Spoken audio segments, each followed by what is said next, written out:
It's us again. A real conversation about some real important topics, and we want you here because when men talk, You might just want to listen. True friends, do they support your dreams or your goals, hmm, or are they your undercover haters? whew, Talk about it. Yo, do we have an hour for this? first I'm gonna say that I can't stand a hater, man. You know what I'm saying? But if you ain't doing something right, people ain't gonna hate on you. But going to the friend part, I personally feel as though if you have a viable dream or goal, if they your boys, they should support you. Now, if it's not viable, they need to have a real conversation with you and say, yo, Jared, you can't even sing, man. So why are you trying to pursue that? That should be a real I'm gonna have to conversation. use that as an example. What you trying to tell a brother?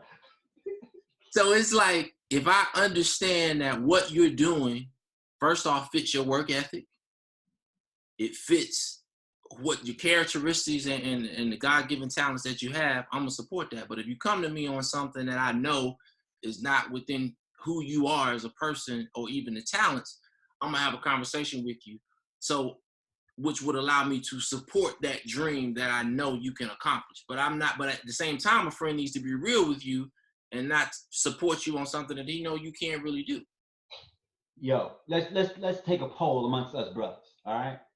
How many of us had an idea for a business idea, and we went to somebody that we knew could take it to the next level, and they shut us down just because? How many? Raise your hands. All right, so that's a sad thing. That's a different question, Jay. What now? That's a different question because that's some hate right there.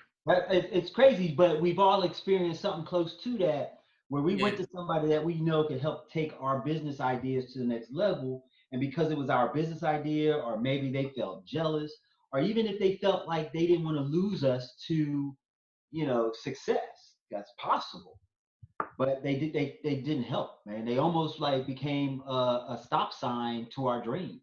And it's kind of difficult not to say, is that person a real friend to you, or are they, like you say, are they a hater? Mm-hmm. And you know what? Even still, though, like, are they a hater or are they a real friend? Sometimes you just got acquaintances, you know what I'm saying, and you don't know that they're not your friend. You know what I mean? Yeah. But I'm gonna go back to how I define a friend, which, straight up, brothers on the call. You know what I'm saying? I remember 11th grade, I think 11th or 12th grade. I have no, you know what I'm saying? I didn't have no freaking money to get a suit. This chick wanted us to go to the week 16, some kind of freaking crap, man. You know how that people, I don't know, but I didn't have nothing to wear. And I was like, I don't have anything to put on. And Z was like, you can rock this suit, bro. I never freaking forget that suit. It was black, had white stripes in it. I was like, yo, I appreciate that.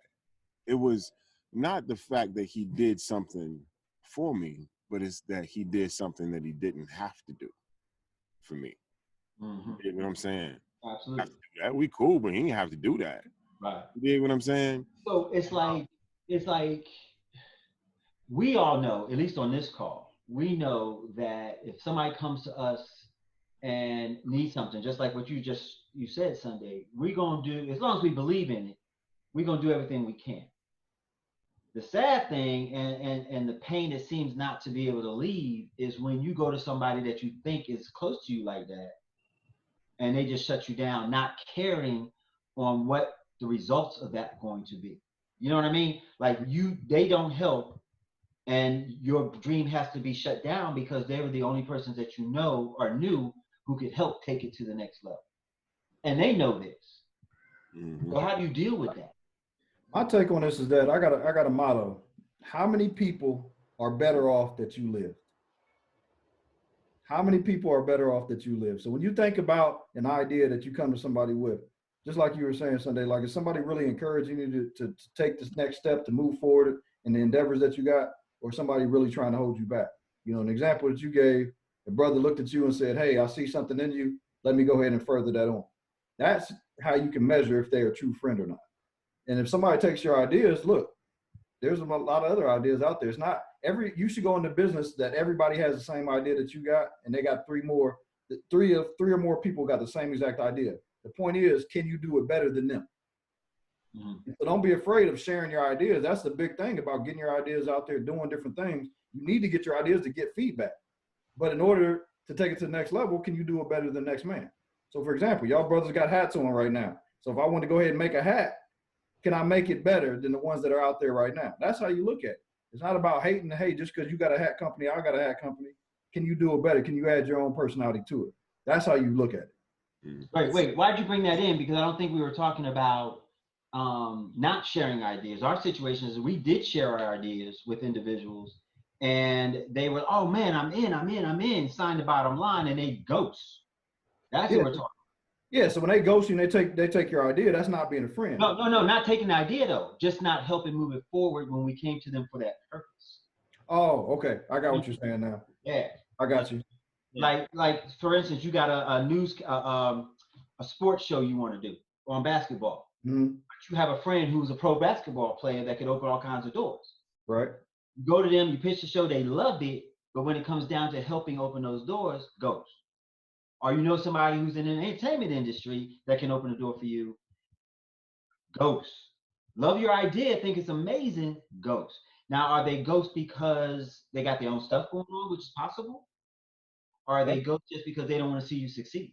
That's a hard one, because when athletes look at you and they come, they always think that you're coming for something. So a lot of them don't want to attach their name and associate their name with you, because they get hit. A lot of times people hit them up for stuff. Mm-hmm. So they don't want to respond that way. Mm-hmm. And see, my thing is too, and being a friend though, you just say that. You know what I'm saying? I've had a lot of people that have come to me and ask me, especially with my background being with the entertainment, people come and say, hey man, I know you work with this person, work with that person. Would you manage me? And I've had some people that have made millions of dollars in this industry as rappers that I reflect on and be like, dang, I could have been right there with them because we had a conversation before they blew up. But I knew that that wasn't the realm that I wanted to be in at that time, because I understood what was going to come along with that. So I sat down, had a real conversation and said, yo, you got the talent. I know you're going to make it, but I'm not that dude to push you to the next level, not to do the things you're asking me to do. So I would respect you more if you come to me. Like, for instance, Sunday has a book, and he comes to me, and I have contacts to a publishing company. And he comes to me and say, yo, man, look, I really want to get this book published. I want it to be on Amazon. I want to be in all of the bookstores. And I say, I got you. And then he don't hear from me for 6 months. Right. Opposed to me just telling him, I read the book. It's not something I want to be associated with due to the content of the book or whatever it may be. And then he knows at that point, as a friend, I'm telling him, I don't think the book is good. I don't think it's a good book, or it's not something I could push, whatever my reason for. But to tell me that you got me and I'm expecting for you to make a move for me, and then you come back and don't make a move for me, it's like, all right, man, I guess we ain't as tight as I thought we were. Because if you were a friend, you just be real. I think too, for me personally, I try to be as transparent, as I am. I mean, as I can be, if it's gonna, maybe offend someone, or if it's just gonna maybe, trip me up in the future or whatever. Just try and be as transparent as you can. Mm-hmm. And as a friend, try to understand the transparency. This is specifically, talking about friends in business. You dig what I'm saying? So friends in business, just because you're friends don't mean that you do good business together. You dig what I'm saying? Sometimes it just don't. And it shouldn't, be a judgment on the caliber person, that they are. You got Dame Dash and Jay-Z. They was friends. They just did better business, or maybe not better business, whatever the situation, you know what I'm saying? But it's business sometimes, you know what I'm saying? Sometimes it don't go well, sometimes it do. But, I think it's two different structures of what it is, you know what I'm saying? But, if you are maliciously trying to, disrupt your brother, I think that's a problem. Yeah. You know what I'm saying? That's something that cannot go unchecked.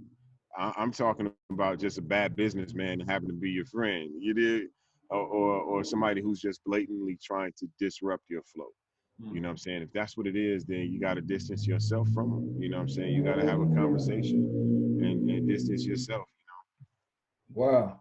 That's why when men talk, might want to listen, bro.